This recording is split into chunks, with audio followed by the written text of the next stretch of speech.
Welcome to the Speak Your Piece podcast. My name is Ian McNaughton. Pleased to be joined by a friend of the show, best friend, regular guest. Regular guest is probably the best way to regular explain guest, Yeah, Scott Konkin. Yeah. Scott, welcome to the show. Good to be back. I will say, I think the last pod I did with a person was with you. You've kind of been my last few guests, but I think we have a good chemistry. Yeah, I have known you for 16 years now? 17 years maybe? 16 and a half? Let's call it that, yeah. 16 and a half. Our friendship is it's getting its L. Yeah. Sure, yeah, sure. Our friendship it's getting It's passed its learner's permit test. Yeah, we can drive with our parents now. Yeah. Soon we're going to get our N. We're almost at our N, yeah. It's a big deal. It's a big deal, yeah. That's for those who don't know, who aren't who may not be listening from BC, who don't understand. Who don't understand, yeah. What's an L? What's an L? Well, they're getting rid of the full license thing. Can you believe that? Are they? You do 2 years of N, and then if you have a clean record for 2 years, you just get your full license. They just give it to you. Can I share something? I don't know if you know this. I actually originally failed my L. Okay.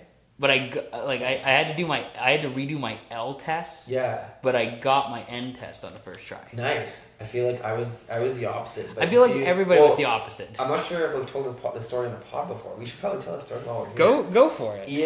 I'll tell the story. Ian and his really old 94, 95 Jeep Grand Cherokee, something like that. Yeah, 93. Helped me pass my second N test. So I failed the first one. Really stupid mistake, obviously, learned from it right away. So and of course, how they do it is Squamish, you have to book 2 months in advance. In advance. You don't get day ofs, you don't get hey, come back in a week and you can do it. No, you need months, to book an appointment. Yeah, so anyways, I rebooked it. It was middle of January. And I was taking, I think it was my mom's truck or something, and it didn't pass the inspection. So I was like, uh-oh, this is not good. So luckily, Ian's work at the time, there's the gym, Club Flex in it, right? Yes. Shout out Club Flex. Club Flex. He was working, and I was like, hey, can I take your car? And he was like, sure. So you let me take it, and I passed my M test. I did fine. I did really good. And, so forever I'll always thank you for letting me pass my N test and let me drive around Squamish when I was a 17-year-old. So Squamish. I think Squamish is actually kind of like Victoria in a way. In a way of it's actually a good place to learn how to drive. Okay, please explain. I don't know. Victoria drivers suck, but anyways. Well, sure, but then I think if you get that appreciation for how awful people drive in this city, then you're everybody sucks. I'm a good driver. In the same way that people in Squamish are also shitty drivers. Yeah. Okay. Yeah. So then I'm better. Squamish drivers are better. At least they kind of know how to drive in the snow. I don't think so. Vic drivers. They didn't really snow here this year, but as soon as you see snow, people lose their shit. It's the world's ending. It's not. I dealt with snow all the time in Kelowna, and I won't deal with it again. It's not a big deal. But so anyways, Ian helped me get my full license, and I guess Victoria maybe not the worst place to learn. I'd say Vancouver is probably the worst place to learn. Yeah, Vancouver, obviously, because it's so busy and there's lots going on. But yeah, fair enough. The Okanagan is probably fine to drive. It's fine. Yeah. If you're beginning. Maybe not in the summer, but in the spring, fall, winter, it's fine. Yeah, absolutely. For those who don't know, we're recording this. I apologize for the poor quality because I don't have a webcam or a camera. But we're recording this in my new apartment in Victoria. We're in Vic. This is the last pod that you and I are going to do in person for a while, for a bit. Yeah. But I'm back. We kind of have a stew in a way. Yeah. It's your first, I'd say, own apartment in Canada. It is. We've had a couple in the U.S., but I think this is different. This feels like possibly long term home. I think so. For those, it's not. I can't show it in shot, but I have my bookcase, and I kind of want that area over there off camera to kind of be a stew. But this kind of works here too. For now, I think you're gonna change it up as you get more furniture and get your place more set up, right? So. And so now I have Wi-Fi, which was a story today with TELUS. It's a big deal. Can I just go on a little rant about TELUS? Okay. So all right. Technician came in today. We're recording this, by the way, Wednesday. I don't know what today is, the 4th? Wednesday, March 4th. March 4th. We're recording this on Wednesday. Guy came in today. Technician came in today. figured out my Wi-Fi, all good. Because I called them on yesterday, I think it was. I called TELUS and I'm like, hey, I'm having issues. Right. Because I went to them originally. Wi-Fi was connected, but then it wasn't working. So I'm like, hey, what the hell? Okay. And the guy at TELUS yesterday was like, hey, we noticed that this was started, but never actually finished. Oh, weird. Okay. Like your request was started. Like it's processing. Okay. And so the guy yesterday was able to get me a technician. Yeah. Came in and he apparently I needed to upgrade my equipment. Oh, okay. Which I don't know if that's what's true or not, but point is I got an upgrade. That's good. The other thing with TELUS is that apparently, allegedly, according to the guy I was talking to yesterday, they charge $200 minimum for a technician to come in and replace the equipment. But because of my situation, they waived the whole thing, that's nice. Which is very nice. That's very nice. But at the same time, that's absurd. That's absurd to charge $200 flat, like minimum. I think. TELUS, everything they're doing now is all like not digital, but if you can do it yourself, it helps you out so much. Just being like technologically like knowledgeable makes a huge difference for shit like that. And for the record, I think I am somewhat technologically knowledgeable. You do run a podcast. I hope you know a little bit about. I have an idea, and I have a communications degree in the 21st century, so I'd assume you have a thing or two. You know what you're doing. And I think I could have put in a new modem. It's more. I think it's more like getting like the actual. You have to go to TELUS directly and get the modem from them and bring it back. Well, here. I think they were going to ship it to me. At which point. I would rather just have the guy come in to do it. And just do it, yeah. Save you the hassle. It's a whole like time, time is money, argument. It's like. And I've been without Wi-Fi for so long, which is another long story. Sure. But first world problems, but yeah. My other sidebar is not wrong, but like my other sidebar is, what the fuck is Bell doing?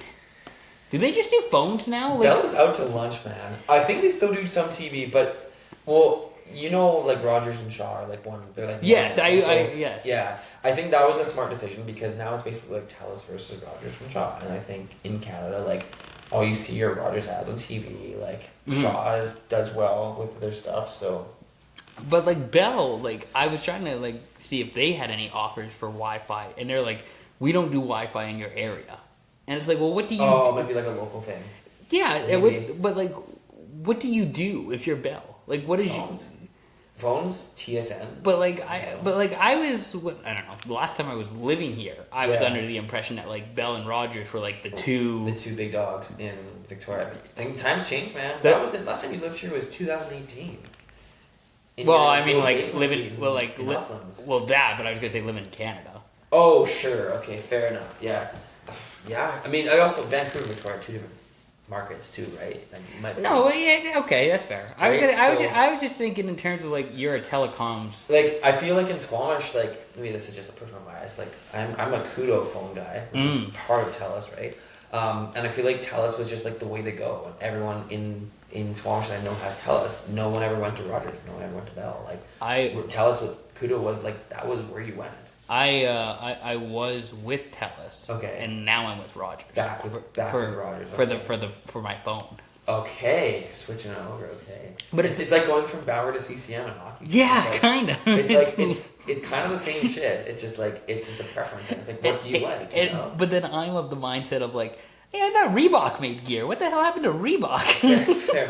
Hey, I'm with RBC and TELUS because they sponsor hockey tournaments. That's the only reason why I do that. Oh, I haven't. I've done all my banking with RBC. There you go. I haven't swapped that over. This is why we're best friends. We've been best friends for 17 years. We're Royal the same Bank. Shout out Royal Bank. The real homies bank at the same place. Real.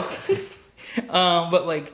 I think I just said it to you before the show of like I got TSN Plus. That's good. So that's gonna be my mostly my streaming. Your entertainment platform. My entertainment for the. But you're gonna miss all the hockey, like all the NHL. I can't justify paying three. I can't justify paying 3 times the cost per month. For having hockey. Fair enough. And CBC Jump, if you get CBC Jump's free, you get that every Saturday. This is a pro CBC Gem podcast. Absolutely. By the way. Are we gonna get into Olympic coverage? I was gonna. Can we segue into that? I was gonna segue. Okay, perfect. You kind of jumped the gun on saying. Yeah, because I'm excited to talk about it. So it's what now? We're now 10 days after. I guess the Paralympics are starting on Friday too. Pretty quick, yeah.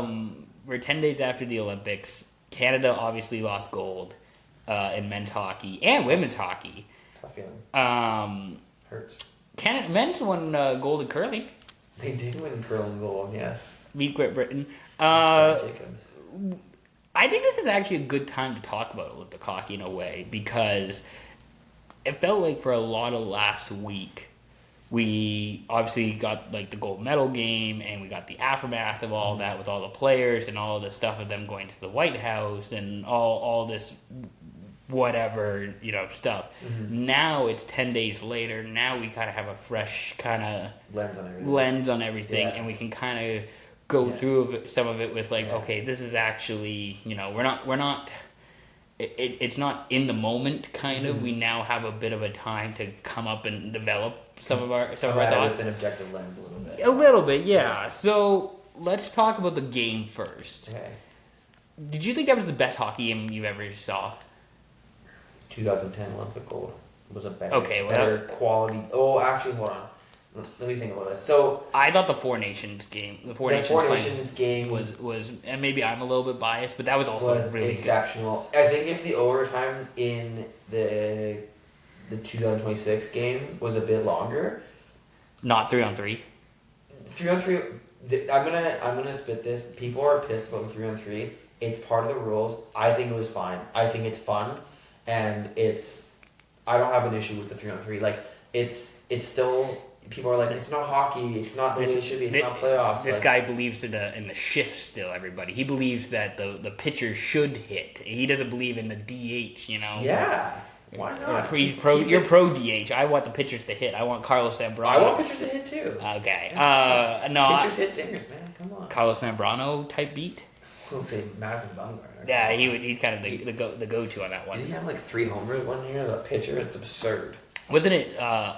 This is a sidebar a little bit, but like Jacob DeGrom, like for a hot minute though, like he had to hit his way because his team couldn't actually hit. Oh, he was one of like the best hitters on his team, even though he was a pitcher. He had to provide his own run support. Well, I mean, if you think about it, Shohei hits dingers and pitches. He's one of the best hitters. He's the GOAT. Yeah, he's the greatest ball player I've ever seen in my life. Fair enough. Yeah, fair enough. I don't like 3-on-3 overtime in the Olympics, but that's just me. That's just you. I don't mind in like the whatever like group stage. Yeah, I don't mind that, but like, and I get that we're supposed to like, hey, we can't play hockey forever because we do have a closing ceremony that we have to do. I get that part of it because that was the kind of game you put that 5-on-5. That's going for 7 hours.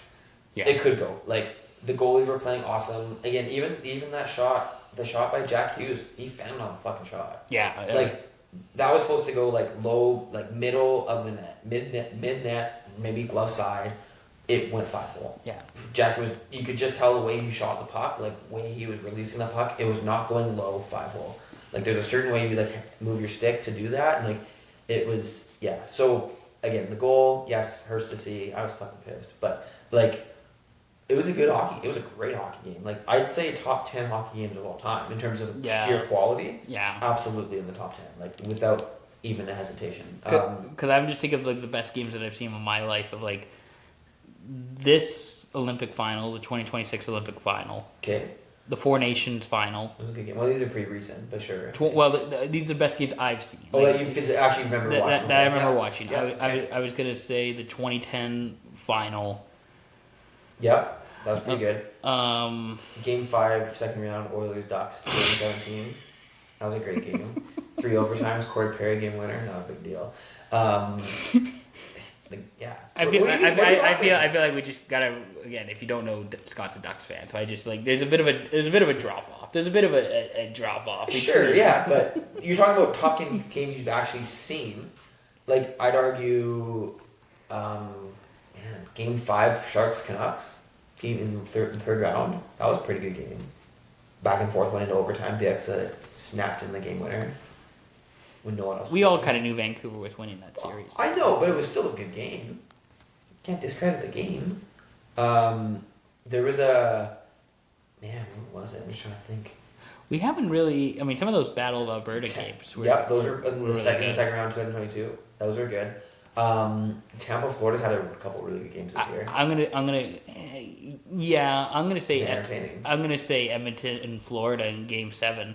That was in the first year. In the first year, yeah, that was also a good. That was like one of the most memorable games, I would think. Absolutely.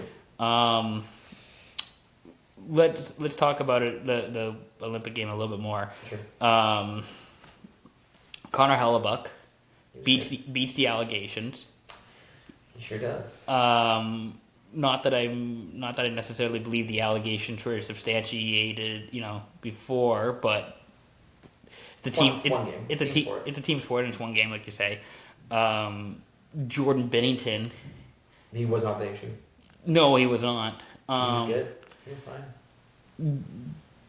Do you change that defense for Team Canada a little bit? I hate to debate rosters again after the fact because that's just not fair. But I think Matthew Schaefer should have been there. I like to say I said that before the tournament. There you go. Okay, yeah. There you go. So I don't think I think Schaefer there. In worst case, he's your 8th guy and he sits. Maybe he's your 7th guy, but again, Morrissey goes out really quickly.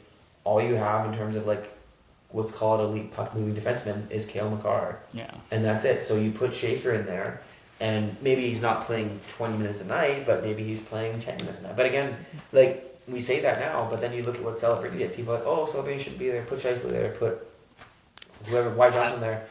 Celebrini was one of the best players in the tournament. I almost argue you could put Bedard over Reinhardt or. Well, Reinhardt didn't look good in this tournament. I was gonna say that's kind of like. But Reinhardt deserved to be there. He's one of the best.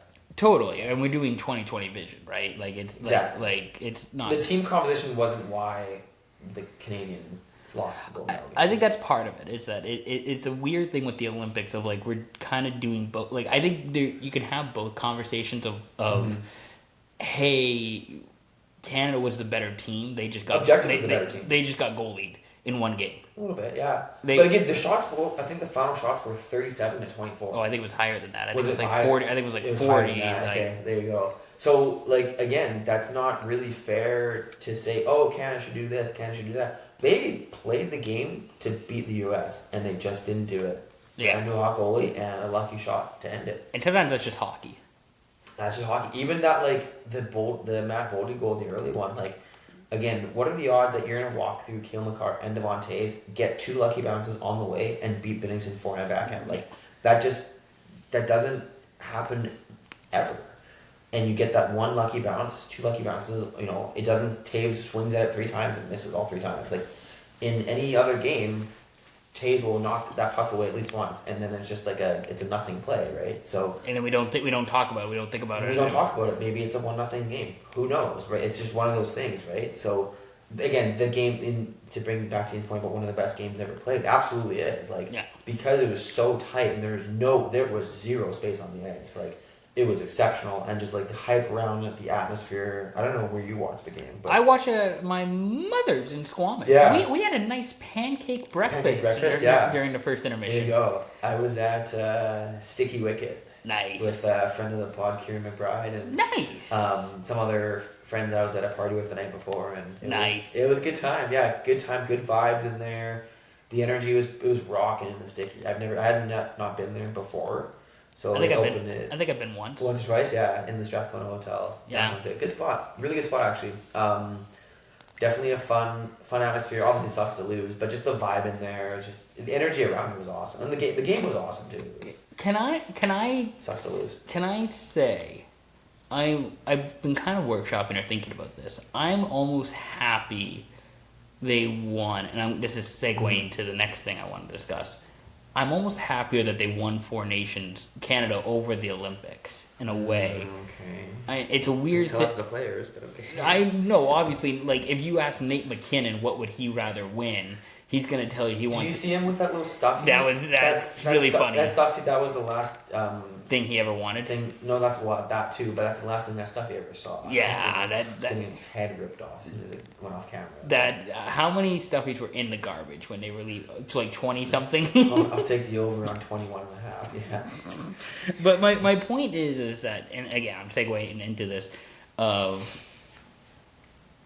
I'm almost glad in a way Canada won Four Nations like last year when things were a little, I don't know, different or the vibes were maybe a little bit different politically. Like sure, in terms of the Canada-U.S. Canada-U.S. stuff. I mean, that hasn't really gone away. It just dissipated. It was the height of the Canadian-U.S. political tension. I think was at the time at the Four Nations. Right. Yeah. And yeah. Fair enough. Okay. And I'm when I say like obviously I wish Canada won at the Olympics too. Yeah. But I'm kind of glad seeing the way that the Americans celebrated and who they celebrated with.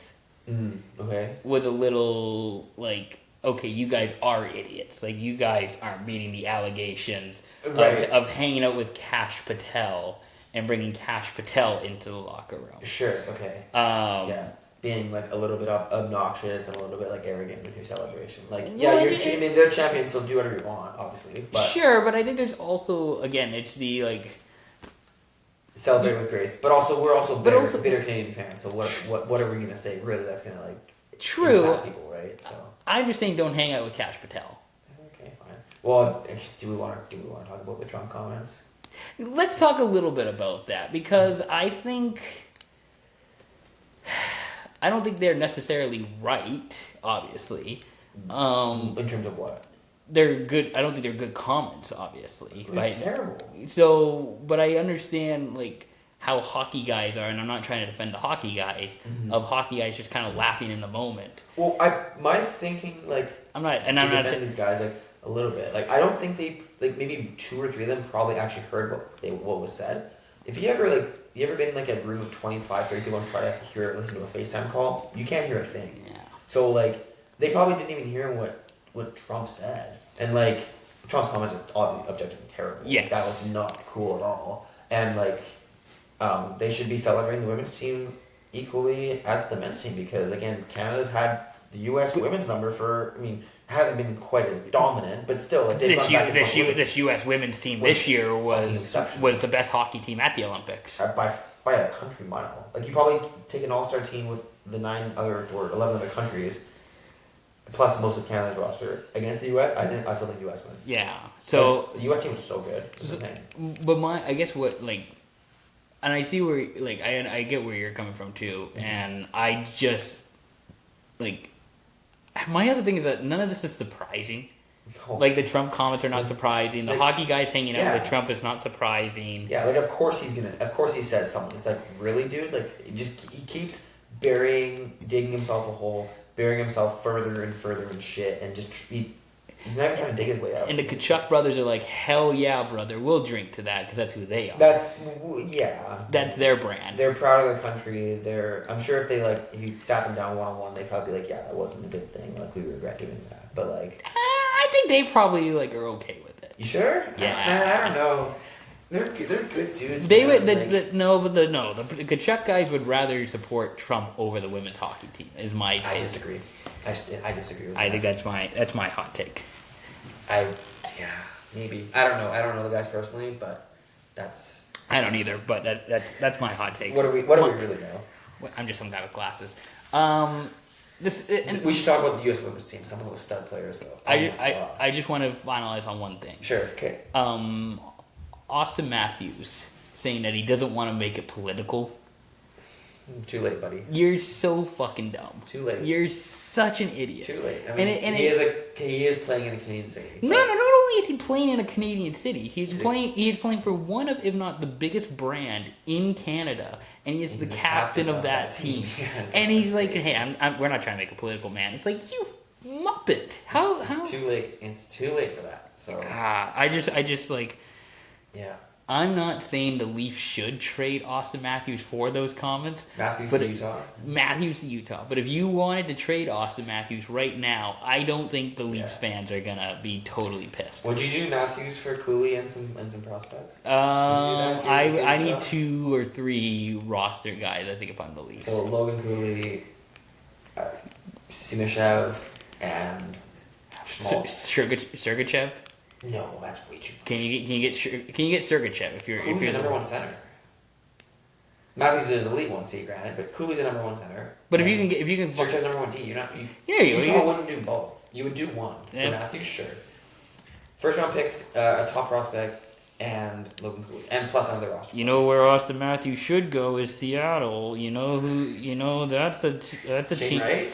Shane Wright. Shane Wright to back to Toronto. You think he'd thrive? I doubt it. I think I think both guys could use a change of scenery. Anyways, let's talk about the U.S. women's team because we should talk about them. They deserve their flowers. They deserve their love for sure. And I do want to talk about the Canadian women's team as well a little bit. Let's do it. But that women's team, good fucking lord, crazy. That team was so fucking good. Yeah. Aaron Frankel gave up 3 goals all tournament. I think it was both Team Canada. It was 2 goals. Yeah, like. Yeah. I mean, granted, it was less about her, more about Team Canada. No, but I'm just like, if you still, like going like that's minor hockey shit. As going to a whole tournament with giving up 2 goals. Yeah, like a 7-game tournament. That's crazy. That is truly exceptional numbers. The one player that stood out, I mean, this is a pretty obvious answer. This is pretty like low hanging fruit. Caroline Harmon is fucking exceptional hockey player. And you see, I thought you were gonna say Layla Edwards because I thought she was fine, but I thought all of them were incredible. But go talk about Caroline. She's Quinn Hughes. She is she's like female Quinn Hughes. Yes. And it's insane how she controls the play, controls the puck, and she gave the Canadian team fits because like other like Renata Foss, great hockey player, keeps up with her, but you can't put them 1v1 all the time. And maybe 2 of the Canadian forwards could keep up with her speed wise, but just like the footwork and the ability to move the puck and snap it around. Yeah. It's especially impossible when you're not the home team and you can't play matchups. Like it's especially impossible to match up to that. Fair enough. Taylor Heisey comes to advertise, obviously. Hillary Knight's like if you call Poulin the Canadian women's go, like Knight's the U.S. women's go, like it's not even close. It is, yeah. It is. It is insane. Yeah. Speaking of Seattle again, Hillary Knight is the biggest hockey star that the city of Seattle has seen. Yeah, that's a good point. That team's been playing for what, 3 months? Yeah, 3 months in their ever history. They just broke the record for the largest all time women's hockey attendance in the U.S. And Hillary Knight at Climate Pledge. Wow. They got almost 18,000 at Climate Pledge. Good for them. That U.S. women's team, Layla Edwards, who I think, if I remember correctly, she converted from forward to D. That sounds right. Yeah. Because they decided hey, you know who touches the puck a lot? Defenseman. And you know who's a really good player who we need to touch the puck quite a bit? Layla Edwards. Yeah. And so then we're just gonna put her on defense. She's 6'1". Yeah. And if I was again, average height of female players is 5'7", 5'8", maybe something like that. If I'm 6'1" in the PWHL, you're an absolute weapon. Yeah. Also, quick side note before we move on. Yes. To the team.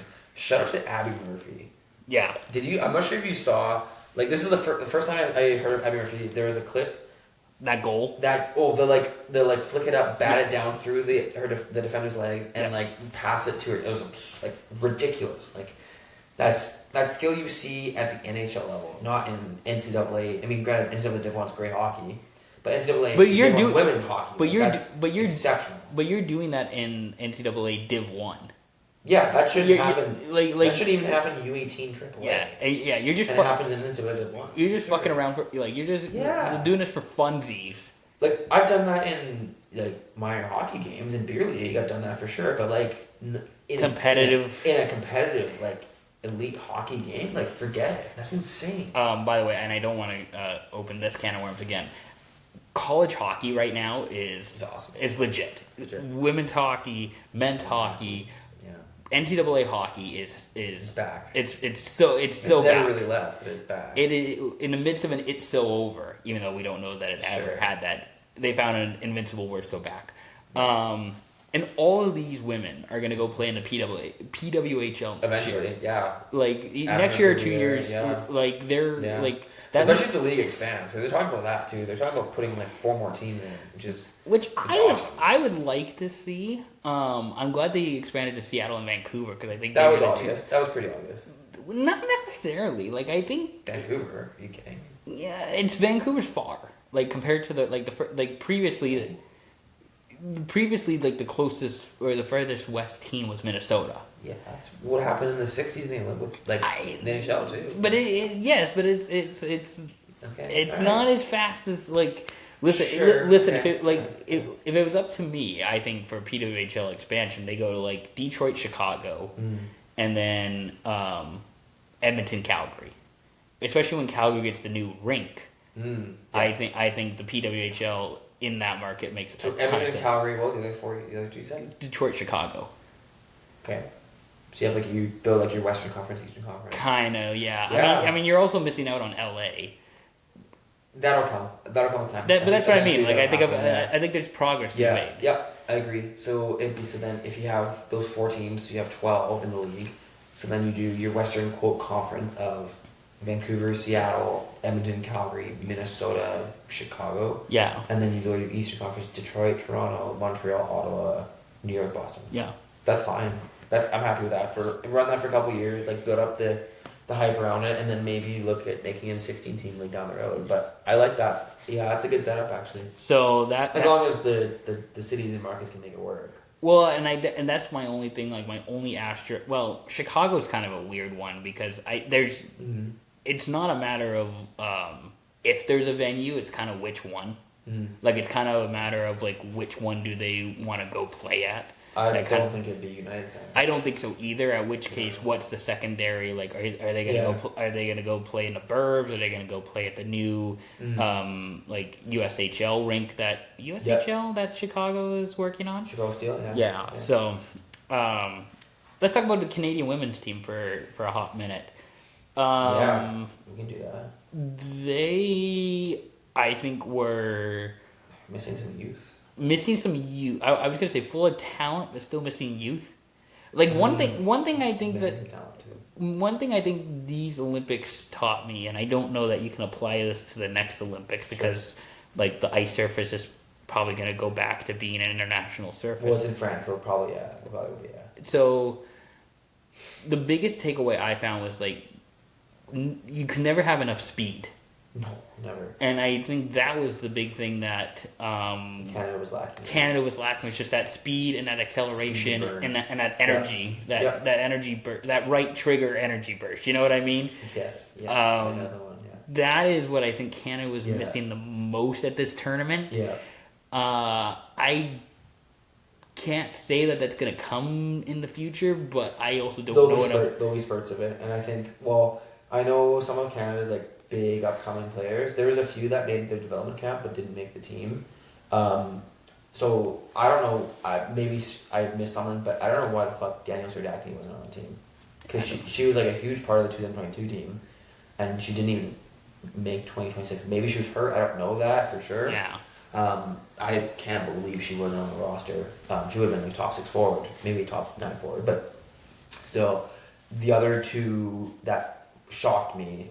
Like, Primerano, kind of like the Celebrini thing, like, maybe she's a little bit too young, she's 19 years old, a little bit too young, but oh my god, is she bursting of talent. Like, it's absurd, like, the players you have there. Micah Zandy Hart would have been great to have. Yeah, I don't know why solid speed defender, captain of the New York Sirens. Like, why are you not taking her? I didn't understand why she wasn't there, but... Yeah, it is what it is. Again, the same thing with the men's team, like, we can debate roster decisions. Sure. Till we go blue in the face, but, like, there's... Again, ultimately, Canada wasn't the better team, and we lost. Whereas the men's, it was different. Canada was the better team, but lost the game. Just how it goes this year, you can't win every Olympics, right? Yeah. So, and I think people sometimes forget this. Like, before 2002, Team Canada did not win many Olympics at all. It was 50 plus years since the last Olympic win for Team Canada before those games, and then we won like 4 out of 5 or 3 out of 5 or whatever it was. Well, and this was the first Olympic win for the U.S. men's team since 1980. 1980, so almost 50 years for them. For them as well, right? So and that's after all this growth that U.S. hockey is getting. Yeah. Exactly. So, and it's all going to set up for a huge 2030 Olympics. Yeah. The hockey's in Nice, isn't it? Did I read somewhere that it's going to be at I'm gonna call it Stadium Nice. I think it's called French. It's the French Alps. Is like the location of the Olympics. I think it's gonna be like it'll be like this year because in the Milano Cortina it was all over northern Italy. No, well, but I thought I saw that the hockey was taking place in a stadium, like their football stadium. Oh, in the soccer stadium. In a soccer stadium, and they're splitting it in half like a high school gym, or like a Don Ross gym. And they're splitting it in half, and one side is going to be like 35,000, and the other side is going to be 35,000 with 2 rinks. 2 big rinks. Don't quote me on this, but I just was skimming through Wikipedia earlier and thought I saw that somewhere. And Wikipedia is never wrong, as we all can relate. Yeah. Great source. Yeah. Great source. I let my students in class use it. Good. You should. Yeah. Some of us tried to do that and got rejected. And didn't work, did it? Yeah. Yeah. That's fine. Don't trust Wikipedia. It doesn't work for you. Any other Olympic stuff that you wanted to chat about? It was great to see Best on Best again. I'd love to shout out Slovakia. What a hockey club. I wanted to say that I thought Slovakia was going to be okay, but No, you didn't. Not that good. Not the first in the group with a group. No, okay. I think I was. The reason I say that is I think I was like a little higher on them than you were. Fair. But I think. Oh, I thought they were getting killed, but yeah, I was very impressed. I mean, Slavkovsky was Slavkovsky in the Olympics because he was unbelievable in the last one.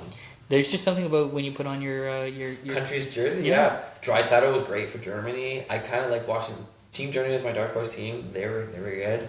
I really liked who else was kind of Finland disappointed. They were just not. I mean, losing no Barkov is tough. Yeah, it's a huge loss. But Czechia, like in that second game against Canada, was ultra.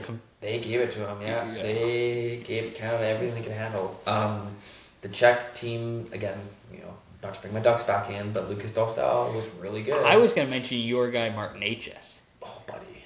Oh. You are now pro Natchez. This is the pro Natchez guy. I've been pro Natchez for. I mean, he's absolutely lighting it up for my fantasy team. That's more where. Check the stats, but I've always been really high on Natchez. I've always thought he was great, and just Carolina wasn't quite the right fit for him. Natchez is off tonight, but last night, let's see what he did. I feel like you've talked about Natchez more this year than all of the years combined. I'm gonna shout it out. Well, this year because I have my fantasy team. But Keith, shout out to Keith if he's listening to this. Keith for Sherwood. Yeah, 5 year, 5.75 for him. That's a good deal. A little overpaid. A little overpaid, but good for him. The player's getting paid, so he gets to live in San Jose. He gets to live in Northern California. Keith Renata, who's also a friend of the pod, he's been on a lot with you. He has been a Natchez guy for a long time, and I also got on the train around the same time. Finally took him in fantasy because he's playing with Colorado, absolutely lighting it up. Is it because Natchez is like a foot taller than Keith, so Keith can see? Natchez, he's not that much taller. Natchez is 6'2". He's not. Oh, I thought he was like 6'4". No, he's not that tall. Keith's also like don't. Do that guy dirty. He's 5'8". Come on. Yeah, I thought that was good. Got to throw a short joke in there every once in a while when you can. Yeah, I guess so. Keith's a nice guy. That's just mean, man. Fine. Come on. Fine. Come on. I'm 6 foot, so I can make those jokes. Sure. The team obviously that was most disappointing was Sweden. Okay, yeah, for sure. But I think that was Finland. I think Sweden, but they were both not impressive. How you want to do Sweden kind of shot themselves with some of their coaching. That was the big debate. Like all the Euro coaches were shit, and the North American coaches were good. I don't know if that's true or not, but hey, that's what the Canadian media I'm sure will tell you. Because they know what happens in Europe. Yeah, of course. Yeah, of course. I mean, maybe if Elliot Friedman's saying it, then it's right. But no, I think part of it was the why aren't you playing Philip Forsberg more kind of. Oh, that was a joke too. Speaking of guys on my fantasy team, that was an absolute joke. That's I think more where I was coming from there, and then I think even the lowest quote roster spot Canadian guys were still playing at least 10 minutes. Whereas I think Philip didn't even crack 10 minutes. No, I don't think so. Well, Keller in the gold medal game didn't even play a minute. 1 beat, really? Yeah, I think he played 50 seconds. Oh damn. But I think and the other thing for Sweden was their goaltending was no bueno. Not impressive. I don't know why Markstrom played so much. I would have loved to have seen Gustafsson or Wallstedt. Markstrom's not good. Can we all just agree that Markstrom's not good? He plays in a good team in front of a good team in New Jersey, or plays behind a good team in New Jersey. I don't think they're a good team either. Yeah, this is fair. I don't think they should have given him an extension. We should say that for the NHL talk. Okay. Let's say that for the NHL. Let's say for the We're talking NHL. Olympics now. Okay. They couldn't find it. So Sweden couldn't find a goalie. No. Finland couldn't really deal with the loss of Barkov. And Yeah. They didn't have the depth. Without Barkov, the depth at center is lackluster. Yeah. For the Olympic stage, like Aho's a great number one center, but he's not Barkov. He's not Barkov. No, he's not Barkov. He's not a dominant play driver like Barkov is. Like, Line, I don't think Line even. I mean, Line was probably hurt, but yeah, he didn't play. Yeah, quick shout out. I keep bringing up Ducks, but this Duck actually like played a really big role for his team. Host team Italy, Damian Clark. I was waiting for this. In the first game, dude, he kept them in the game. Yeah, I know. He was. I don't care if he's a Ducks guy. Even if he wasn't Ducks, I'd be like, that guy was fucking. If he was like a Canucks prospect, I'd be like that guy. That guy was like. Yeah, Canucks fans would be frothing at the mouth. Like he was unbelievable. Yeah. Like I'm very lucky and happy about my Ducks goalie situation down the road. We're looking good. You're saying Peter Mrazek isn't going to be the guy here? It's really useful. Mrazek's dead. Yeah. He's gone. All right. R.I.P. Peter. It was nice to know you. Yeah. It was a good. It was a fun. Honestly, it was a great tournament. It was. I don't know about many people like watching. Listen to this. I tuned into a game a day basically. Like, yeah. I try to watch a game, at least one game, even if it was in Canada. Like the hockey was exceptional across the board. Some shitty games obviously, but that's you gotta get that in tournaments like this. But every game had meaning. Every game featured someone interesting, someone unique, some good story. It was fun to watch. I was really impressed with the setup, and the rink was there was no issue with the rink. There was no like, oh, the rink sucks, whatever. But it was fine. It was good. I heard the ice was kind of shitty, but I think that was also because that was double IHF IOC people. Yeah, and you're putting 2 games on the ice a day with NHL players. You're gonna get that. That happens at Archie Browning. That happens at Save on Foods Memorial. Like, I mean, granted, the ice at Save on Foods is terrible, but like some of the rinks in Victoria, like you're gonna get that as well. If you're throwing 2 NHL games a day or NHL like level games a day on the ice, that's where you're gonna get. Like, you get shitty ice. It's going to happen. So my last, 2 things I want to say. One, I think it was a really good reminder of how good hockey is when it's best on best. Mm-hmm. I think it's a really important reminder for everybody, and even I'm pumped for 2028, whatever that looks like. 2030. Well, the Olympics but then the World Cup in 2028. They're talking about. Alberta is the host. So. Maybe that's going to be an SYP takeover. I'd rather do that than World Juniors. Because I've seen World Juniors already. And it'll be cool to see World Cup. World Juniors was fun in Vancouver. That was fun. Well, I mean, we were there. But you talked about doing like World Junior takeovers like in other places. I'm like, no, I would go to Edmonton. I think a Quebec City World Junior takeover would be fun. A Trois Rivières. You can't speak French. I can learn. You didn't in grade 12. I think I'd actually give a shit now. I think that's I did not take French in grade 12. B, grade 10. So did? Grade 10 and 11. Oh, okay, yeah. French 11 wasn't great. It wasn't impressive. You passed, but it wasn't impressive. No bien. I can learn French in like 3 years or whatever it is. Yeah. The other thing I wanted to say about the Olympics. Yeah. I want the NHL to fuck off because Dan O'Rourke's reffing games. Wes McCauley, Dan O'Halloran. It's NHL players on the ice. No, I don't give a shit. It's not an NHL tournament. Okay, alright. I don't know. Officiating's hard. I understand, but you know who has their own band of officials that they can set up? IHF. The double Some guys go back and forth a little bit, but yeah. The double IHF, it's an international tournament. We're not doing NHL bullshit. All right. Fair enough. Yeah, fair enough. I don't think the reffing was an issue. I think it was fine. No, you thought the U.S. were fine playing too many men on a 6-on-5? Well, that was bad. Yeah, that wasn't great. That would have been that would have been the same with double IHF officials. I'm not even. No. Yes. No. Yes. It's a totally different style of officiating. It's a totally. Yeah, they call everything. Yeah, that's what an international tournament is about. Calling every single penalty. Every single. Known to man. Yes. Within Yeah, you can't call this like a stupid Stanley Cup final game where like, well, we have to call the high stick because obviously that was the high stick. Fine. No, Fine, you call it too many men, you call an interference, you call like. All right. I mean, I don't think it greatly impacted the game itself. I think it took away a little bit of it because it felt more like an NHL event than an international event. Yeah, and you're right, sure, but again, when it's Canada-US. All of the players are NHL players. I don't give a shit. It's not an NHL tournament. Who's hosting it? Well, the Olympics, double A. Yes. Yeah, okay. All right. Fair enough. I don't agree with I that. won this debate, viewers. No, we'll talk about that one longer, I'm sure. What do you want to segue into? Do you want to talk hockey NHL? We're like less than 48 hours away from the trade deadline. We are. I think we should talk about the trades that have happened so far and who we think is what's going to happen. Has anything happened since we recorded? That's a good question. I don't think so. Because I know 2 happened before we started recording. Yeah, we should talk about those for sure. So let's talk about. Do you want to talk about the Edmonton one or the Calgary one? Let's talk. Oh, there was a little trade actually. Ooh, a little trade. Well, relatively little. Can I read these up? Go for it. So this is what he's getting a host here. I'll go all the trades in this month. And viewers, by the way. Oh God, this month it's March 4th. There's only going to be like a. Oh, okay. So I'll read this off here for people that don't know. So this was a little trade. Boris Kachuk goes to Philadelphia in exchange for Roman Schmidt to Minnesota. And then March 2nd, Connor Murphy goes to Edmonton from Chicago in exchange for a second-round pick and 50% of Murphy's contract.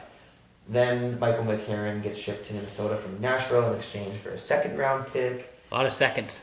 Second-round picks are many. Second-round picks are the there's more of those coming. Hot commodity at the club tonight. Well, it's a good draft this year. It makes sense. Second-round picks are going to be like high first in many years. Cole Smith goes to Vegas for Nashville in exchange for a third-round pick and Christopher Sedoff.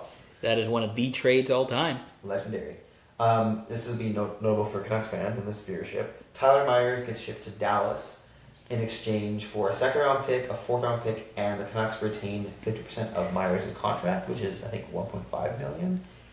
Yeah, I think that's right now. And then I would argue this is a big trade. We're still waiting on one, but we'll get back to that one. Okay. Utah acquired Mackenzie Weegar from Calgary in exchange for Ole Mata, Jonathan Castagna, and 3 second-round picks, all in 2026. I don't know exactly the ownership of those picks. My guess is that one of them is Calgary's, and there's 2 from different teams. I believe. Where would they be from? I forget exactly where they're from. A Vegas one, maybe. Probably a Vegas one for Anderson. Maybe one of the Hannafin picks as well. Do you think they just promised 3 second-round picks, but they only had 2, so they're like, "Fuck!" But now we have to go get a second-round pick and then go give them. Maybe. And then the last trade that just happened looks like 8:52 p.m. Eastern time. Nick Blankenberg acquired by the Avalanche in exchange for a 5th-round pick that goes to Nashville. Oh, but did that Edmonton, that Mangiapane one? I haven't seen that yet. That hasn't been confirmed.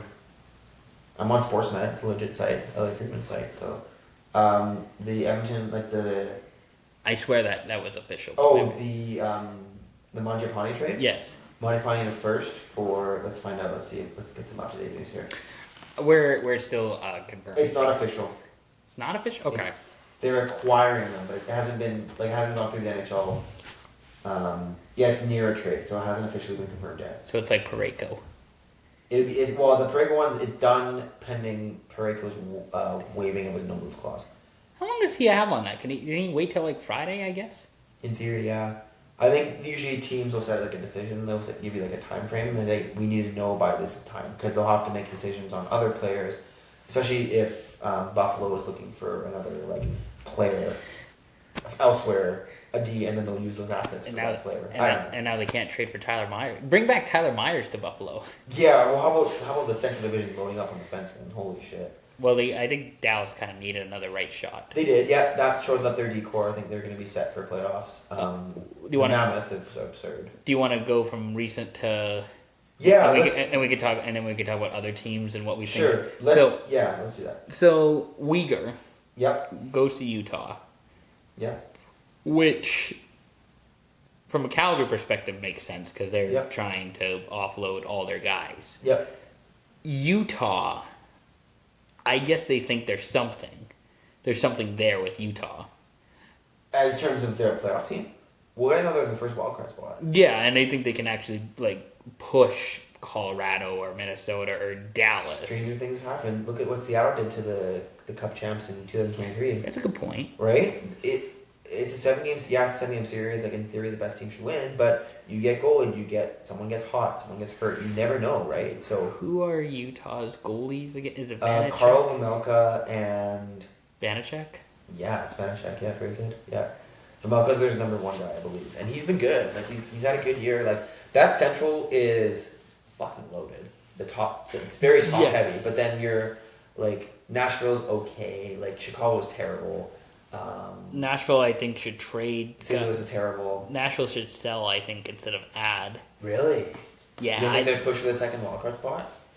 What's the point? I guess. You have aging assets. Maybe I don't know. The guys give them one last run. Yossi is. I don't think those guys' last run is in Nashville. Like, I think those guys, the Stammers and the O'Reillys, they're going else. No, those guys are going to go elsewhere for sure. But I'm just thinking, like, for Yossi and for Saros. Oh, sure, and okay, for Philip Forsberg. Like, okay. You have 3 really good players right there. That's a good, solid core. Like, yeah, you need to build around that, but like, Yossi, maybe is he getting a little bit older? I don't know. Like, he's still looking awesome. He was great for Switzerland. He's been great for Nashville for years. So, like, give those guys a last shot. I don't know. Like, maybe again, that division is insanely hard too. Like, it's such a tough division when you have Colorado and Dallas like every year churning out like top level teams, and like how do you compete with McKinnon, Makar,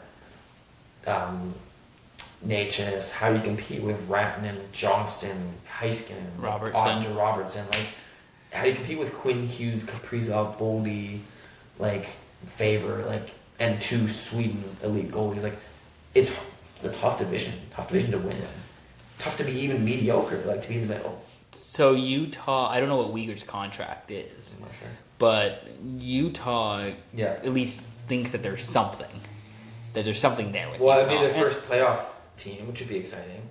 And I think that's kind of the point, I think, with Utah is that they just need to, like, give people some sort of, give their young core some experience. Like, that team, think about even, like, from when they were still in Arizona, they hadn't really been a consistent playoff team, right? So this is, like, it's still that, like, core of prospects, right? They made the bubble in 2020. Yeah, exactly. Well, a lot of teams did bubble in 2020, so that's not saying much. But, like, that team, that core, they're ready for playoff hockey. They're ready for NHL level playoff hockey, and that's going to be huge for that fan base. That building will be fucking rocking. No doubt. The Delta Center, whatever it's called. I think it's still the Delta Center. Yeah. That'll be a good building. It'll be fun to watch there. Good atmosphere, I'm sure. They're going to have a hell of a matchup in the first round. Probably Colorado, but still, like, you never know. It's 7 games. You get a guy like Uyghur. You have, like, your D-core. Like, you have Uyghur. You've got Sergachev is a really solid guy. Is Simashev's playing? I think so. Yeah, he's been pretty good. Like, you have some good pieces. Plus, your youngish forward group. Like, you got some players there. And I think best case scenario, you think you can give Vegas a run. If they're the first seed, if you're the first wild card team and you're gonna go that'd play be a great series. It would be. Vegas would be awesome. Down the 15, down I-15. Is that what that is? That's what I'm gonna call it. The I-15, the freeway face-off. The I-15. No, it's no trademark. Nobody else has taken that one before. Never. No, that's totally not involving one of my favorite beloved teams. No. Do you sidebar again? I love whenever I sidebar. It usually goes to baseball. like 20 years ago when the Mariners were dog shit, not good. Whenever the Red Sox came to town, they called it the I-90 rivalry. Oh God. Like I like remember them promoting games. Sure, and yet isn't there like a it would be I-90, right? Isn't there like a bunch of like baseball cities on I-90? Oh God, yeah. Like I-90 is like I-90 is like coast to coast. Coast to coast, yeah. So it's one of the longest roads in the world, isn't it? Yes. Yeah, there you go, but it's the I-90 rivalry. I-90. The Mariners and Red Sox. Coast to coast. I mean, it is pretty close. Like Fenway Park's like pretty close to like the ocean. Yeah. Fairly, and then Boston. T-Mobile's right there. Yeah, it's coast to coast. It's coast to coast. Yeah, I guess you could argue that. Fine, fair. For the Flames, Olimata, another prospect, and 3 second-round picks. I'm fine with that. My only issue with the Flames. Yep. It's kind of twofold. I don't want the Flames to be the Kraken or the Blackhawks. Okay. And my issue with the Kraken is that I think I've said it before, if the Kraken can sign guys, once the Kraken realize they can trade for guys who are great or exceptional instead of just like average to okay, that's going to unlock so many things for the Kraken. Right, like your big like first free agent signing. Yes. Once that happens, if they signed Mitch Marner or Panarin or whoever else, or acquire them via trade. Like Seattle hasn't seen their like big ticket guy. No, like even drafting wise, they haven't drafted a big ticket player. Like sure, Beniers came pretty hyped up. They haven't really panned out. No, right? They're fine NHLers, but they're not like elite hockey players, right? With all due respect to Mason Marchman, but you know what trade. That was a trade, but that's what I mean. Like you could trade for guys who are great, actually. Like you can aspire to be more than Mason Marchman. Yeah. The other thing with the Flames is I don't want them to be the Blackhawks, and the Blackhawks I find are very complacent right now. Yeah. They're still rebuilding. They're still gaining. But at what point are you like what's the next? Like San Jose's already lapped them. Yeah, but San Jose has been trying to rebuild for longer. I think. And they've gotten, I'd say, more lucky with their prospects. Lucker's like... Sure, I mean, you draft Bedard, obviously. Sure, there's a bit of, scouts and GM work to be able to, pick up the right players. But again, when you get Will Smith, who's become a good NHLer, Macklin Celebrini, who's going to be a top 10 player of all time, potentially. All time? Ooh, wow. Potentially. And you get Michael Misa, who is a high end. So you have 3 dominant skill forwards who are going to anchor your team for a long time. Throw in Askarov, who's a young developing goalie who's pretty good, and Sam Dickinson, who's a solid deep defenseman. There's a good core right there. Chicago doesn't have that yet. Korchinski hasn't made his. But again, you have to give Chicago time because Korchinski hasn't made it yet. Oliver Moore has. Nazar's been good, but he's not. He's a great second line center behind Bedard. That's good. You've got that core there. That's great.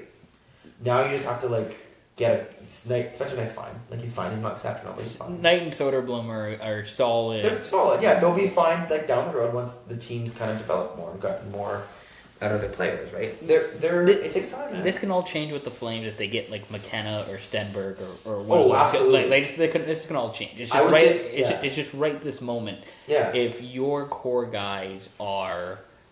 And I don't know that they're necessarily core guys, but it's the Zaris or the Coronados. Yeah. At some point, you just need to move the needle a bit more. Well, that's why they went and drafted Zane Parekh.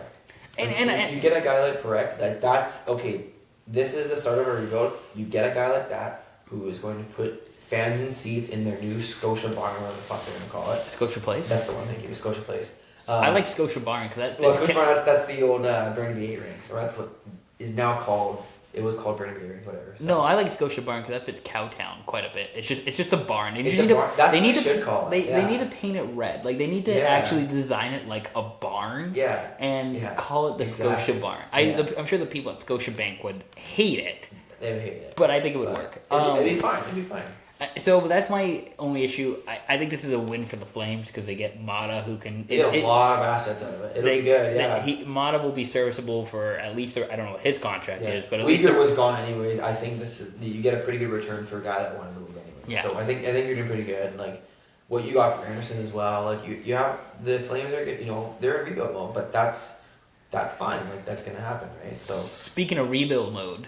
Tyler Myers goes to Dallas. Oh, before we talk about that trade, sorry, what was that is full rebuild mode. But I want to just say the other Edmonton trade and Chicago trade got confirmed just now. So so you want to talk about that one then? I think because you said most recent, so yeah. Okay. I'll just go over the details. So Edmonton acquires Jason Dickinson and Colton Dock from Chicago in exchange for Andre Mangiapane, a conditional first-round pick in 2027. And the Blackhawks retained 50% of Jason Dickinson's contract. And if I believe I saw correct, that condition on the 2027 first was that it was top 12 protected. So I think it's I think it's lottery protected. Shout out Colton Dock. To quote Eddie Money, Colton Dock said, "Take me home tonight." Pride of St. Albert. St. Albert, Alberta, yeah. Well, his brother Kirby. I wonder if Doc from a Rocket. I wonder if any of those guys will ever be healthy in their career ever. I don't know. You saw Colton with Rockford a little bit. How was he there? Injured. He was injured a lot. Okay. Kirby's injured. Colton's injured. Kirby's back. No, Kirby's back. But they've been injured. They're injured a lot. They're injury prone. They were such hyped up prospects. Especially Kirby especially. Oh, he was a fucking weapon in junior. Yeah. Do you see? I love watching his Saskatoon Blades highlights. It's unbelievable. But I think at least Kirby, had like concussion problems. So I don't know if that's serious or maybe. Yeah. Cool. But anyways, I like the trade kind of both ways actually. I still think Chicago wins the trade, but I feel like a part of it also is a bit of a cap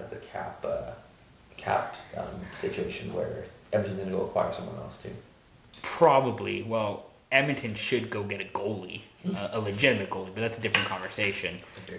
I'm workshopping my hot take that I think Ken Holland was a better Oilers GM than Stan Bowman. No, come on, you hate Ken Holland. I do, but I think he did a better job than what Stan Bowman has done in a year plus. What's wrong with Connor Murphy?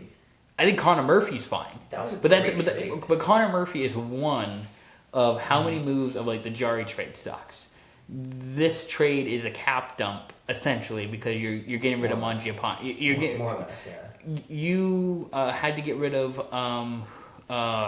who went to Boston? Who's the guy who? Frederick came from Boston. Well, okay, that's another move that was asked because they signed Frederick. I think he was fine. But they gave him the contract extension, which is not. Was a little over the top. I'm thinking of the Arvidsson. They had to dump Arvidsson because he couldn't play for them. Yeah. They had to dump Skinner because he couldn't play for them. Perry. They had to dump Perry because they were priced out of Corey Perry. Yeah, Perry. Cody Ceci, I believe. They No, they traded Kulak. They traded Kulak as well. Right. They traded him in the Jari trade. I didn't like that trade.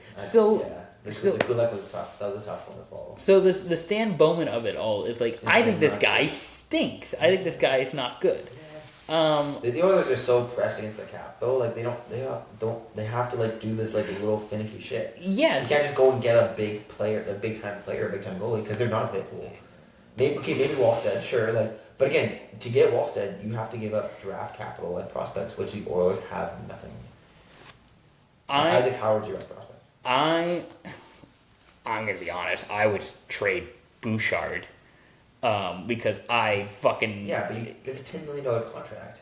Yeah, and you know what you did? You're selling Evan Bouchard to $10 million. Yeah, but he's got to make more than Nurse because he's better than Darnell Nurse. Why do you have either one of them making that much money? That was 2 GMs ago. So I'm not blaming Bowman for. No, you can't blame Bowman for getting handed a weird situation. But just like my issue with Bowman is just this is supposed to be now with McDavid. Right.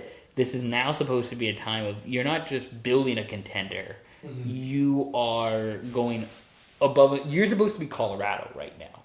If you're the Oilers, you're supposed to be. Yeah, but you're not. And you have a losing record. Yeah. Yeah. But the Oilers don't have the luxury of the lumberyard. They don't have the... you like that one? What's the lumberyard? Scott Wedgwood and Mackenzie Blackwood. You like that one? Damn it. I heard that one somewhere. I thought it was really funny. So I'll bring it to the pod. The Oilers don't have... That's a shitty joke I would make, and I can't believe I didn't think of that one. It's not shitty. That's fine. No, but listen, I think it's a funny joke to most people. They think it's like a low hanging. Sorry, fans. That's a tough one. But the lumberyard, the lumberyard. They have that's two like solid goalies. The Oilers don't even have one, so they don't have that luxury. So you have to work with those constraints, right? And again, the Oilers are still going to at least make the second round. Are they? I mean, if let's say they finish their third, they're going to probably see who, Vegas, Anaheim, or LA in the second and first round. So LA stinks. I'm out on LA. Even with Panarin. Yeah, I'm out on LA. Interesting. Okay. They fired their coach. So it's Seattle. So it's Seattle, Anaheim, Edmonton, Vegas is probably your 4 teams out of the Pacific if all 4 make it. Because you get 3 for sure. Seattle's not beating Edmonton. Anaheim might beat Edmonton. Yeah, I agree. Yeah, there's a place, there's a time and place that could happen. Yeah. So we're saying there's at least a 50% chance Edmonton makes second round. Yeah. Yeah, which is fine. And then you're playing against Vegas or Anaheim or whoever it is. Like that's fine. I don't think they beat Vegas, but I think they. Never know.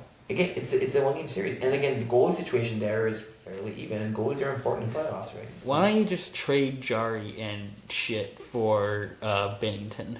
I would rather have Binnington than Jari at this point. Interesting, because he hasn't been very good for St. Louis. Granted, the Oilers are a mildly better defensive team. They are better. Mildly, yeah. Mildly better. They are better. They are better. Ty Emberson scored the other night. I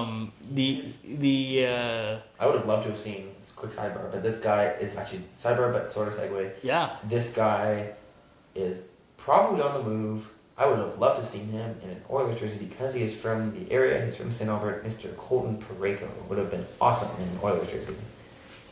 He probably would have been, yeah. Would have been awesome. Yeah, he probably would have. But I think Buffalo, depending on the haul we get from Buffalo, because that is the potential trade. Like we're just waiting for Parayko. There's no move clause, but it's looking like Parayko is going to Buffalo. He's getting traded for sure. Yeah. Likely Buffalo, which is funny because I thought Robert Thomas was going to go there, but I don't mind the Parayko. Parayko would be great in Edmonton. I think that's what they need, but probably can't get him because the price is too high.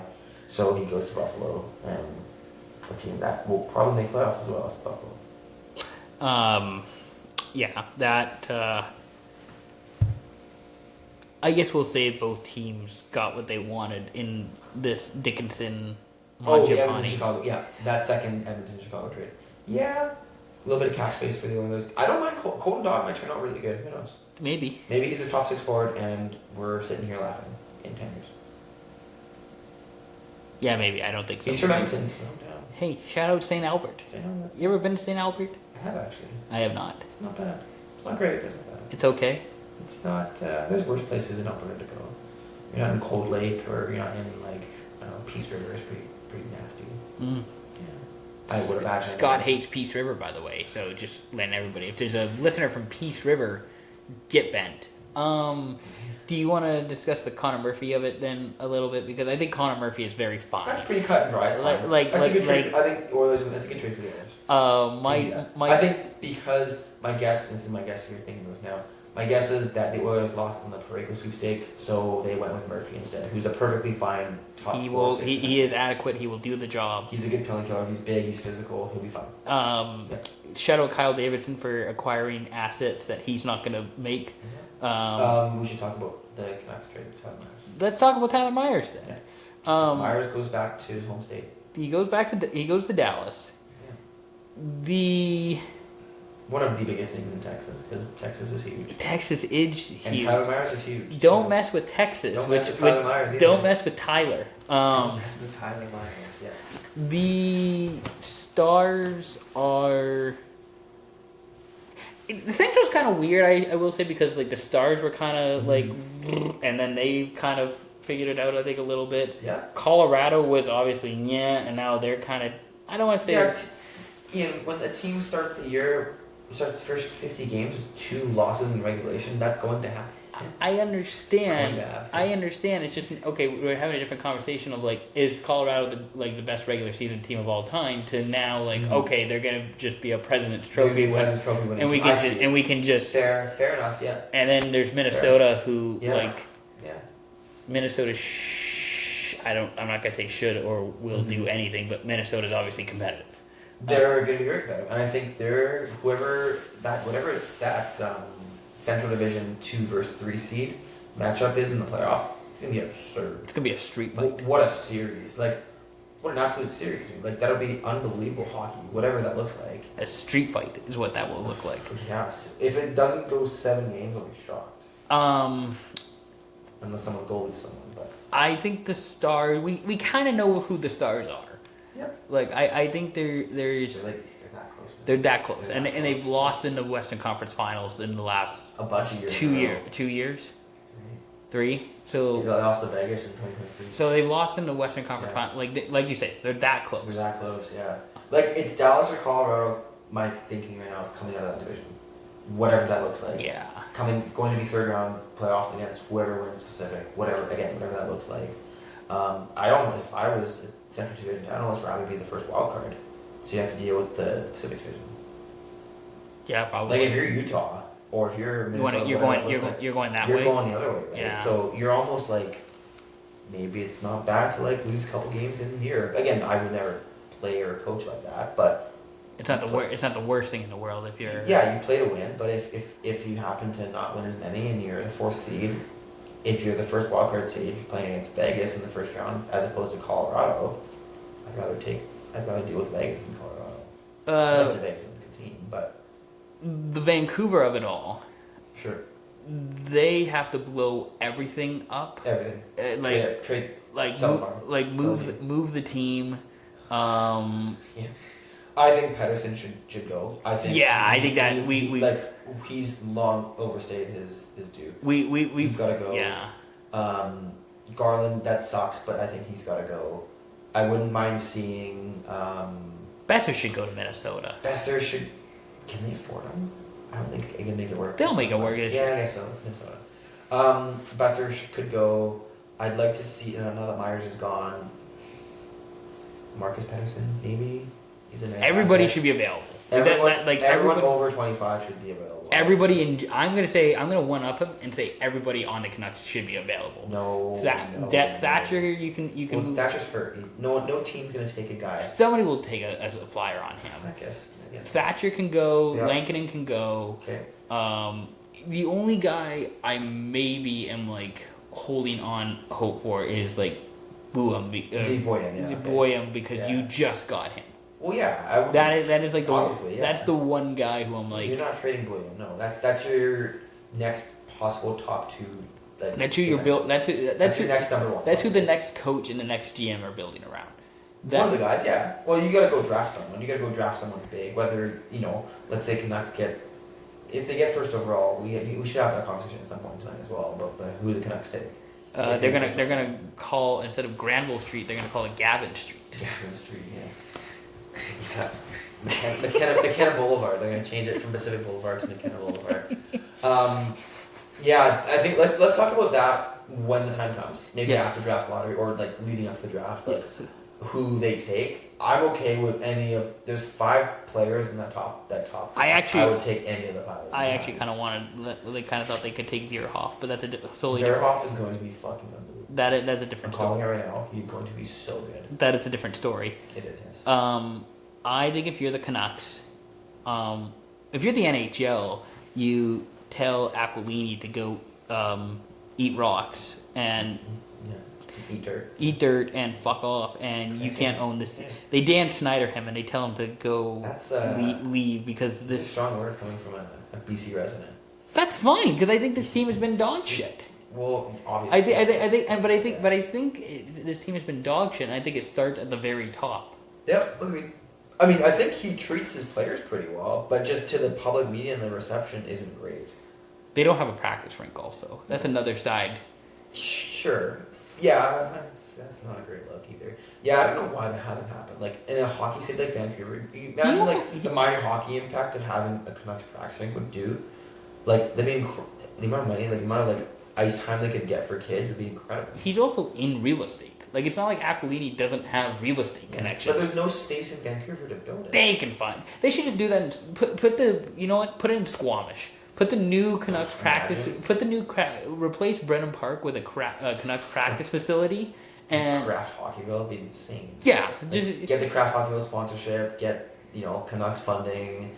Buddy, it'd be insane. Imagine if the Canucks had to practice in Squamish and then drive to Rogers for the games. It'd be insane. That'd be hilarious. Players have to have 2 sets of gear. Yeah, but then you shuttle it back. I guess so. But gas is expensive, man. Gas is like so expensive in BC. It's getting worse every day. Yeah, we're not. Hey, let's not get political. Apparently, gas in New Zealand is like $2.50 a liter. Yeah, but it's the price you pay for. It's like being in the States and like alcohol is cheap, right?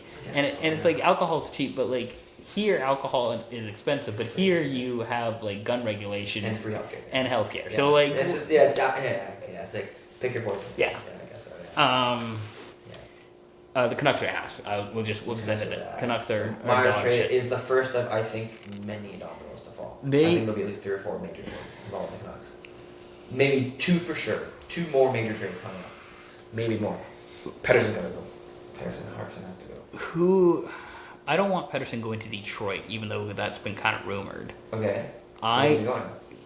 I kind of wouldn't mind him if you. I like to think Carolina could kind of fix him. Because they've talked about that for a long time. Pettersson going to Carolina. Yeah. That's been talked about for a couple of years. I think there's one point Natchez was the offered return. Go take your time out. I'll go. Yeah, you're good. Yes. Mid-pod, taking a phone call. This is important stuff. I think with Pettersson too, the other team I'm like sneaky interested in is maybe he goes to Montreal. I don't know how they make the money work. I don't know what kind of assets Montreal will be willing to give up for Pettersson. I just know there's a lot of teams who need a second line center. Like, I think there's a lot of people who say, hey, my team could use a second line center. The Red Wings could too, to a certain extent. There's Kopp and Comfer, who I would be happy to trade. They're kind of one-dimensional guys. Pettersson is a one-dimensional guy too. He just hasn't done anything. But I like to think that Pettersson can be a 2C with 50% retention somewhere. I don't know who's trading assets to take that on. And I don't know what Vancouver would be interested in getting for Pettersson with a retention. I don't know if he's worth a first-round pick. I don't know if he's worth a second-round pick. I don't know if he's worth another roster guy. That's kind of my thing with Petey, if they still call him that.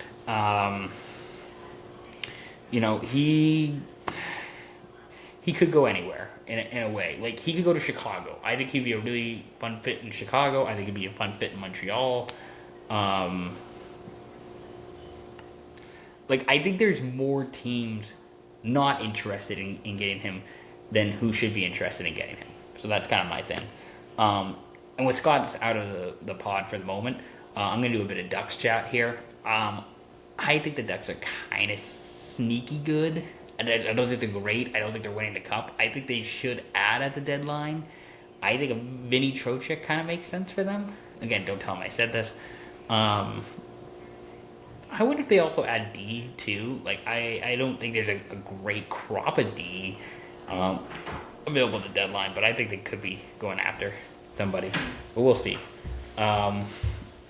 That's my Ducks conversation. Uh-oh. That's my Ducks though. Are you kidding? Yes. Are you kidding? Uh-oh. I just said my 2 things I just said on Petey. Okay. Petey, I think there's more teams who should be interested in him than shouldn't be trading for him. Okay, that should be? It should be. Okay. Like, I think the only teams who shouldn't be trading for him are like the Rangers, the Blues, the Maple Leafs, like the teams who are very clearly not. Sellers, okay. Yes. Yep. I threw out like Montreal. Yep. I threw out like a Chicago. Okay. Never mind that. There was another team I think I said, but anyways, like Carolina we talked about, I guess, but like more teams should be interested in acquiring him, especially retaining 50% salary. Like Vancouver, if there's some salary retained for sure. Yeah. And Pedersen could be a 2C somewhere. I think that makes great 2Cs. That's what I mean. Of like, I think like if you can convince Petey to go waive his perfect. No move clause. Yeah, true enough. Awesome. My Ducks thing is that I think they are sneaky good. They are sneaky good. I think they should be adding at the deadline. I don't know if a Vinny Trocheck makes sense for them. I think Vinny doesn't want to go west. Okay, that's possible. He doesn't want to go further west. I think that would be that'd be a great fit, especially for center depth. Like you could argue he'd be your third line center on that team. Like, McTavish and him 1A, 2A, 2B, whatever you want to call that. But yeah, like I think naturally with all the former Rangers that are in Anaheim, like that's a great fit. I don't know how you make that work and who you send back. Like I think you're giving up McQueen, which I don't know if Verbeek necessarily wants to do that because that kid can be a fucking unicorn. Well, and you don't know. I was gonna say Trocheck would just give you some sandpaper and some grit in the postseason, and that's I think his own draw is responsible. Yeah, he feels like a duck. I feel like it's with Trocheck. If you're Verbeek, if you're saying okay, I'm making the playoffs this year, trade your first round pick. Give up a middle range prospect. Give up Stina Schulberg. Give up Tyson Hines. Someone like that. Someone that's not McQueen. Someone that's not Seneca. And a top prospect. Yeah, not your top number one guy. Like I think it'd be again McQueen. Like McQueen's ceiling is running Getzlaf. Like that's not if he's Getzlaf, like you're winning. You're winning cups for years in that association. Like it's insane. But I would, a first and maybe roster guy for Trocheck, maybe. I don't know. That's a tricky one. The Ducks should add, but I also wouldn't be mad if they didn't because they still have young guys coming up, man. And that's the thing. Like you gotta pay fucking Carlson this year. You gotta pay Seneca at some point. You gotta pay Gauthier, who's had a great year. So like, yeah, we'll see. They should add though. I agree. The other position I was gonna say was a depth defenseman would be like just an upgrade at like a right shot. Yeah. But again the crop of guys available at the deadline this year I don't think is stellar. Of D? Yeah. Well, it's gone now because Myers is gone. But I mean, Uyghur's gone. Parayko's probably gone too. Like those are your three big right shot D. And even if you're just looking at like defensemen in general, sure. Do you want Dougie Hamilton with his $9 million with his contract? Yeah. Probably not in Anaheim. Probably not. Yeah. And I think that's the thing. That's the dilemma. I mean, this is a dilemma. Every NHL GM. Do you rely on your drafting and your development skills? As we know, the Ducks have produced half of the NHL's defensemen. Just think about all the guys in the NHL, especially in the West, that are former Ducks guys. Even in the East, like Montour's or Seattle Kraken's playing good there. Theodore is the number one defenseman in Vegas. Josh McHurr has had like a resurgence in Florida. He wasn't great in Anaheim, but at least he's he was a fun guy in junior. He was great, yeah. Cam Fowler's obviously on a shitty Blues team, but he's been all right. Is he still alive? He's still alive. Yeah. Hampus Lindholm's been good for the Bruins. Like there's so many Ducks out there that are like former Ducks at least that are great defensemen, and I think you gotta trust the Ducks decor and let them build and figure it out. Maybe you give up one of your prospects. Maybe Minchikov goes the other way in a Trocheck trade. I don't know. Like we'll have to see what happens, but yeah, the Ducks they're looking good. They'll be up. I'm really hopeful. Not gonna go ahead and they're a playoff team this year. So trade deadline again. We're less than 48 hours away here. How much time do we got? What do we got for time? Almost 8. It is 8 o'clock actually. 8 o'clock? Okay. Probably another 5-10 minutes here. I gotta get going here. Alright. Do you have one team and or one player that you're most interested in at the deadline? The deadline. I'm gonna say players Robert Thomas. Because that's a guy that can move the needle. He's to me the most valuable guy if he's available. If he's available, yeah. I think that's the big question. Is if he's available, and if he is, he's the guy that's going to move the needle for a team. Like he's a guy like Colorado, Dallas can't really afford him. Maybe Carolina can afford him. He'd be a fun Red Wing. He would be a very fun Detroit Red Wing. He's from kind of close to that area. He's an Ontario guy, right? So. I think Detroit would be a good fit. Buffalo. Now, if Parayko goes Buffalo, I don't think they can make both work, but that would be cool too. Like a Buffalo move there for Robert Thomas. That seemed like at first a really natural fit. Who else, man? Like, you have a team that you're sort of like. I'm just thinking about that. Like, Buffalo is intriguing because this is the first time in 12 years they've actually been like in contention and like a buyer. Yeah. I'd say they're a definitive buyer. Like other years it's been like I'm not sure. This year they're like buying to win. This is the first year and like first time in like what 15 years of like, oh fuck, these guys might actually do something. These guys are gonna do some damage. Maybe in playoffs, because again, you look at, I mean, Tampa's still the class of the Atlantic, and Panthers have had a fall off. Losing Barkov's tough, right? But I also like Panthers are interesting to see what they're gonna do. Like, I don't know if they're gonna do anything. I think they should sell if you're Florida. I think. But who do you sell? Like, you just won the cup 2 years in a row. Would you sell everyone? Like, you see, dangle a extremely used Sergei Bobrovsky out to people. Maybe bring him back in the summer if he wants to come back. Come back in the summer, yeah. Could do, yeah. There's but it's basically in the Atlantic. It's like Tampa. And then I think there's like Boston, Detroit, Montreal, or not Boston. Sorry, also still really close. Sorry, let me look at this guy. Sorry, not Boston. Buffalo, Montreal, Detroit. Detroit, yeah. Even Boston is like sneaky. Like, I know you're not high on the Bruins. You're probably not. I'm fine with the Bruins. I think I'm a little higher on the Bruins. You are than you are. I should frame it like that. Agree. Yeah. But I think the Sabres are a team who is going, hey, we can actually do some damage. Well, yeah, they're 2 points out of the first place. Granted, they've played 2 games more than Tampa Bay, but still, like, they're close. They're there, you know. I'm also like. What do you think of the Penguins? Because right now they're second in the division. My guy Kyle Dubas. Your guy Kyle Dubas. I don't know if I'm the Penguins that I'm really doing a ton. Okay.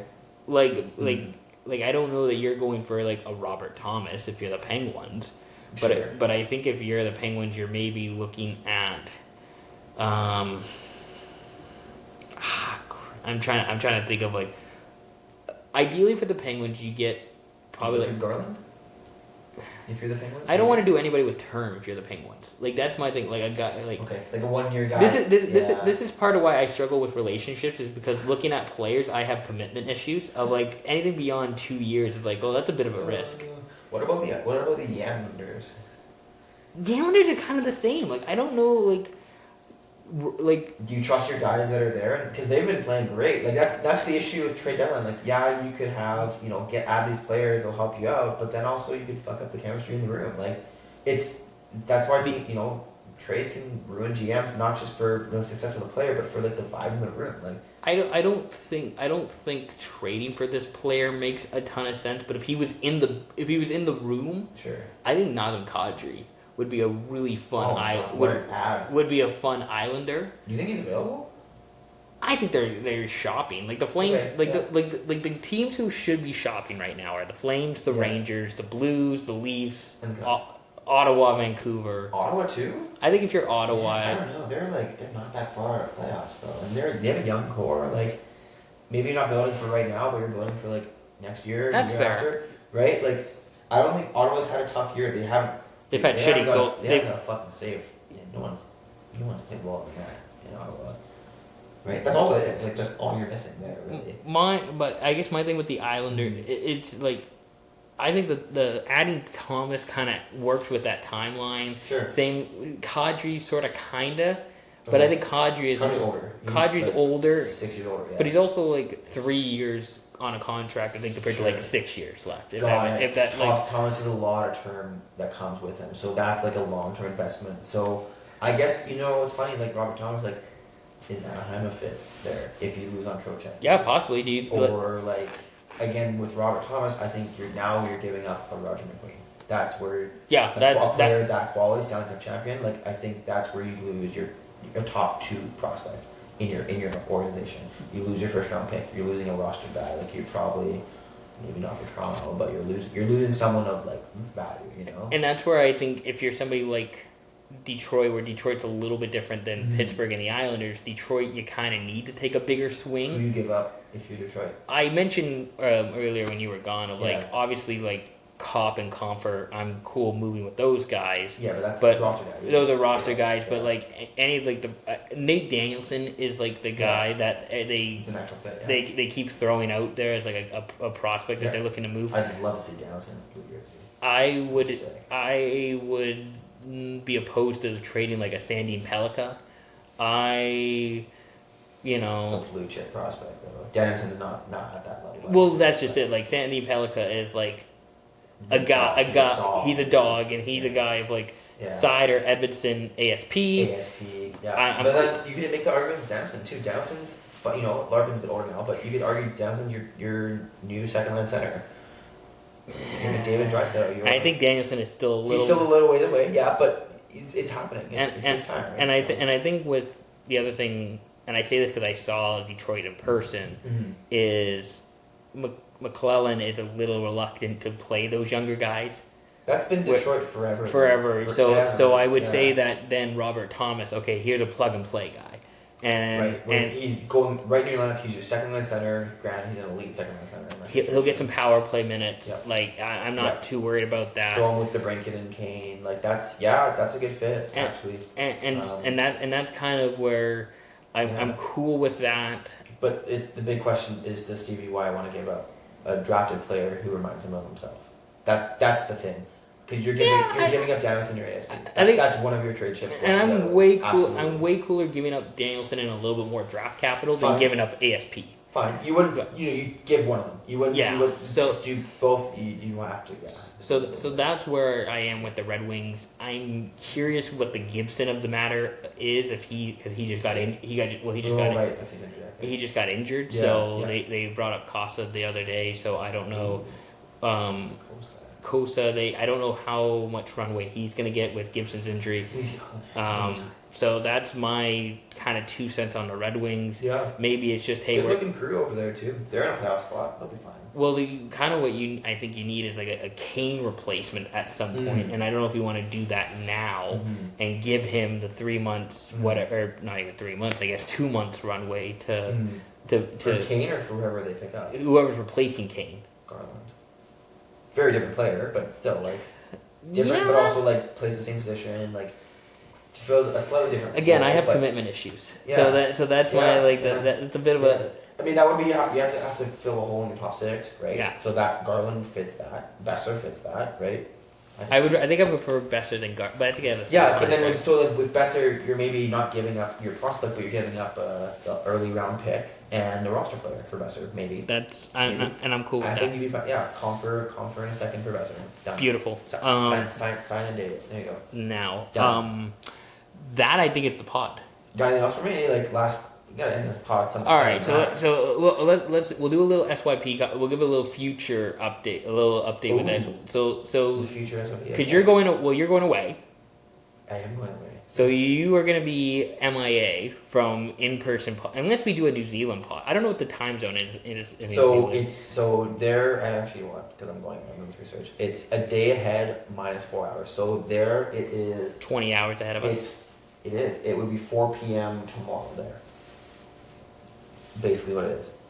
So you would already know what's happening in the future. So you could come on the podcast and then be like, "It's not how it works." Oh, okay. It's not how it works. Oh, unfortunately, that's unfortunate. It's not how it works. Yeah. So you're gonna be going away. Yeah. We might do a virtual. I doubt maybe it. Maybe when I'm because I'm mostly hostels, right? Yeah. So it'll be tricky. Maybe when I'm I can hop in for 10 minutes but I doubt it. Probably not. So I'll be busy. Yeah. So what? We're in a new place. I got Wi-Fi. Getting a little bit sorted on my end.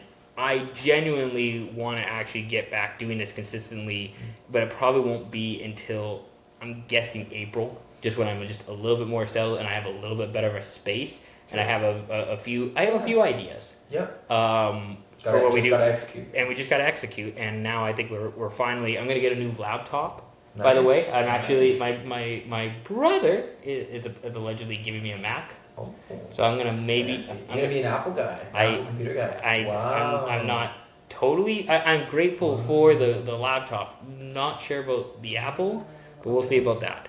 Because my Chromebook I've had for 2.5 years, and it is the Wayne Simmons on the Leafs of laptops. It is. Oh boy, I got given a MacBook when I was in grade 12. I still have it. It still runs. Yeah. 8 years later, 7 years later. Yeah. Yeah. It's going. 8 years later. Yeah. This thing is. It's old. Yeah. It's seen better days. But you do a lot with your computer. I'm mostly just like a scroll at internet, book flights, watch YouTube. That's like. You run pods, you have all kinds of shit on there. I use it for way more than I should. Fair enough. So April, I think we're actually going to be doing a little bit more consistent stuff. I have a couple ideas and hoping to execute. NHL playoffs. I'll hop on. Playoffs. After that for sure. All that jazz. The draft, obviously. Yeah. All that good stuff. It's a big sports run. You should do some more like this year is a big sports wise. It's pretty good. Yeah, I think I've missed a bit, but and everything kind of like rolls into itself pretty well. And then World Cup coming up. We didn't even talk about that. I would be interested in talking about that, but I'm not stoked on the World Cup, but I think it's again a little bit of a political. Well, yeah, there's all kinds of. That's the entertainment part. That's the entertainment bit.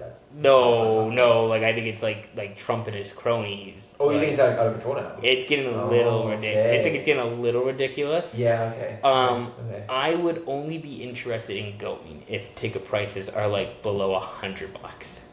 They're not going to be.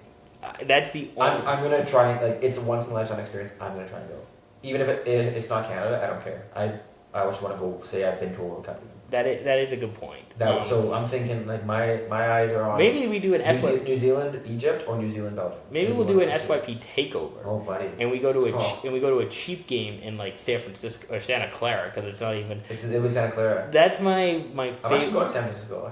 I'll get back. I'll tell you about that. Yeah. Oh, nice. We'll talk after the pod. After the pod. My take on the World Cup is that America is not ready for the rest of the world to come visit, and the rest of the world is not ready to come visit America. Yeah. The United States, at least, yeah. Yeah.